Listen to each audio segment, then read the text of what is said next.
Real world के मुअज़्ज़िज़ दोस्तों, मैं हूं माजिद मलिक और आप तमाम देखने और सुनने वालों को अस्सलाम वालेकुम। नाज़रीन ग्रामी, हमारी दुनिया के मौजूदा हालात को देखा जाए तो यहाँ कत्ल करना एक मामूली जुर्म बन चुका है, जिनमें से बेशतर कत्ल बहुत सादा होते हैं। कभी शौहर कातिल निकलता है तो कभी बीवी ने किसी बात पर बदला लेने की गर्ज से शौहर को कत्ल किया होता है। लेकिन कत्ल के बाज केसेस में ऐसी घुमन घेरियां होती हैं जो तफ्तीश करने वालों को चकरा कर रख देती हैं, जबकि इक्का दुक्का केसेस ऐसे भी होते हैं जिनको हल करने में बरसों बीत जाते हैं, लेकिन कोई सुराग हाथ नहीं लगता।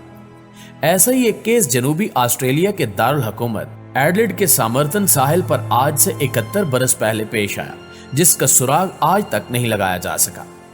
ये कहानी शुरू होती है साहिल पर मिलने वाली एक नामालूम शख्स की लाश से, जिसने बड़े बड़ों को घुमा कर रख दिया। दोस्तों, ये 30 नवंबर 1948 की शाम लगभग 7 बजे का वक्त था, जब एडिलेड शहर के जनूब में कुछ मील दूर वाक़े सामर्थन बीच पर जॉन बेन लियांस और इनकी अहलिया वॉक कर रहे थे कि इस दौरान करीब 20 गज की दूरी पर इनको एक खुशपोश इंसान नजर आया जो साहिल पर टांगों की कैंची बनाए लेटा था। इस शख्स ने अपना दायां हाथ ऊपर उठाया जो फौरन से वापस गिर गया। इसको देखते हुए दोनों मियां बीवी ने यही सोचा कि एक नशे में मस्त शख्स है जो सिगरेट पीना चाहता है, और आगे चल दिए। कुछ देर बाद एक और जोड़े का गुजर हुआ और अब वही शख्स बेहतरीन सूट पहने और साफ शफाफ चमकते जूते पहने उसी पोजीशन में लेटा हुआ था। लिहाजा दोनों ने महसूस किया कि साहिल के लिए इस शख्स का ये लिबास बिल्कुल मौजू नहीं है। चेहरे पर मक्खियां भिनभिना रही थी, लेकिन इस नए आने वाले जोड़े ने सोचा कि यह शख्स घोड़े बेचकर सो रहा है, जिसे मक्खियों तक की परवाह नहीं, और इसे छेड़ना मुनासिब नहीं समझा। अगली सुबह जॉन बेन लियांस सुबह तैराकी से वापस आ रहा था जब इसने लोगों का हजूम देखा, और करीब जाने पर इल्म हुआ कि यह वही नशे में मस्त शख्स है और अब भी इसी पोजीशन में मौजूद है जिसमें गुज़श्ता शाम 7 बजे के करीब मौजूद था। लेकिन फिर उसे पता चला कि यह तो मर चुका है। करीबन 3 घंटे बाद इस शख्स की लाश को रॉयल एडिलेड हॉस्पिटल मुंतकिल किया गया, जहां डॉक्टर जॉन बार्कले ने इसकी मौत का वक्त रात 2 बजे के करीब बताया। मौत की वजह हार्ट फेल बताई गई और यह भी कहा गया कि इस शख्स को जहर दिए जाने का खदशा भी है।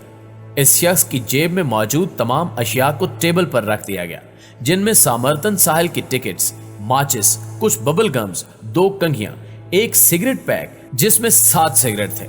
इस शख्स की जेब में ना कोई बटुआ था और ना ही कोई नकदी, कपड़ों या किसी भी जगह पर शनाख्त के हवाले से कुछ मौजूद नहीं था, जबकि कपड़ों पर मौजूद ब्रांड के नाम के तमाम टैग्स बहुत सलीके से उतार दिए गए थे, जबकि इसके ट्राउजर की एक जेब को नफासत से सीकर ठीक किया गया था, जिसमें ऑरेंज कलर का एक नफीस धागा इस्तेमाल हुआ था। जब इसका पोस्टमार्टम किया गया तो पता चला कि इसका पित्ता आम आदमी के मुकाबले में 3 गुना बड़ा था। जिगर में खातिर खा खून मौजूद था। मैदे में इसके आखिरी खाने की बाकियात और खून मौजूद था, जो इस बात की जानिब इशारा था कि इसे जहर दिया गया था, लेकिन साबित करने के लिए जहर का नामो निशान भी नहीं था। इस केस की तफ्तीश करने वाले थॉमस क्लीलैंड के लिए हर रास्ता एक बंद गली साबित हो रहा था। लिहाजा केस की पेचीदगी को देखते हुए पहले इस शख्स के फिंगरप्रिंट्स पूरे शहर, फिर मुल्क और फिर अंग्रेजी बोलने वाले तमाम ममालिक में भेजे गए।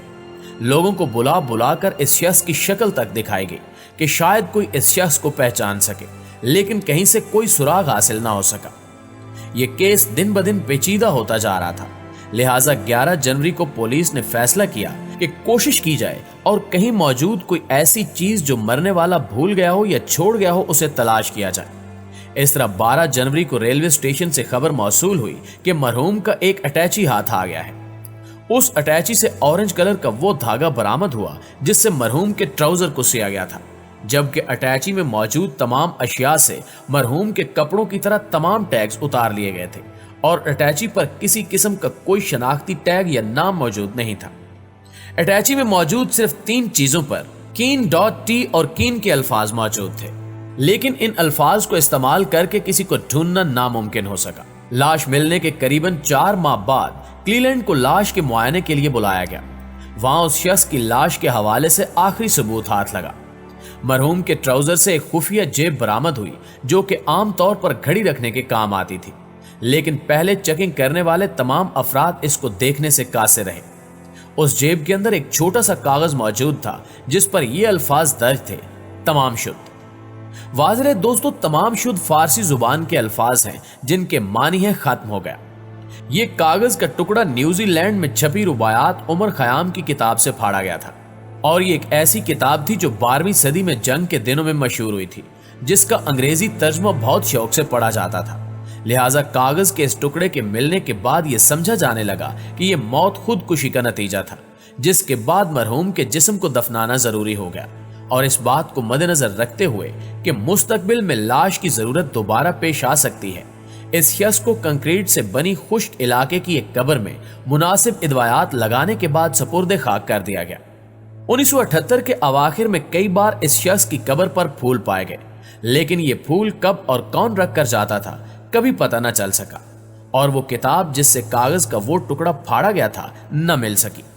ये लाश मिलने के 8वें महीने की बात है, जब जनूबी ऑस्ट्रेलिया की पुलिस किताब की तलाश में सरगर्म थी, तो इसी दौरान एक शख्स हाथ में किताब थामे एडिलेड पुलिस स्टेशन में नमूदार होता है। ये शख्स दिसंबर 1948 में लाश मिलने से कुछ पहले समर्थन साहिल से कुछ दूर अपनी गाड़ी में अपनी बहनोई के साथ जाता है और बहनोई को यह किताब गाड़ी की पिछली सीट के साथ नीचे पड़ी मिलती है, जिसके बाद ये दोनों ये सोचते हुए कि इस किताब का ताल्लुक किसी दूसरे से है और ये इसके लिए जरूरी होगी, लिहाजा वो इस किताब के मालिक को ढूंढने की खातिर इस किताब को गाड़ी में लिए घूमते रहते हैं। और जब कोई नहीं मिलता तो इनमें से एक शख्स ये किताब लेकर थाने पहुंच जाता है। इस किताब के मुआयने के बाद इसके आखिर में मौजूद फोन नंबर को बतौर सबूत गनीमत जाना गया। इस फोन नंबर के साथ कुछ कोड्स भी दर्ज थे जो सिर्फ मखसूस रोशनी में देखे जा सकते थे। अलबत्ता पता करने पर मालूम हुआ कि नंबर का ताल्लुक एक नर्स से है जो समर्थन साहिल के करीबी रिहाइश पजीर थी। उस नर्स की शनाख्त को हर मुमकिन तरीके से सीगे राज में रखा गया, यहां तक कि उस नर्स का जाली नाम ही आज तक लोगों को मालूम है।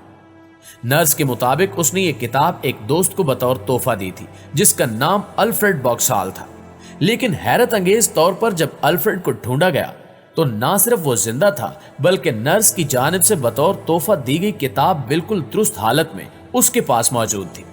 लिहाजा एडिलेड पुलिस के माहिर की जानिब से लिखी गई पुलिस रिपोर्ट इन अल्फाज पर खत्म होती है कि मैं नहीं जानता कि मरने वाला कौन था, मैं नहीं जानता कि इसका ताल्लुक कहां से था और मैं नहीं जानता कि इसकी मौत की वजह क्या थी। नाज़रीन गिरामी, आने वाले बरसों में इस केस पर कई बार कोशिश की गई कि उस शख्स का सुराग लगाया जा सके और गालिब गुमान यही था कि नर्स मरने वाले को जानती थी, लेकिन इस बात का इकरार करने से घबराती थी।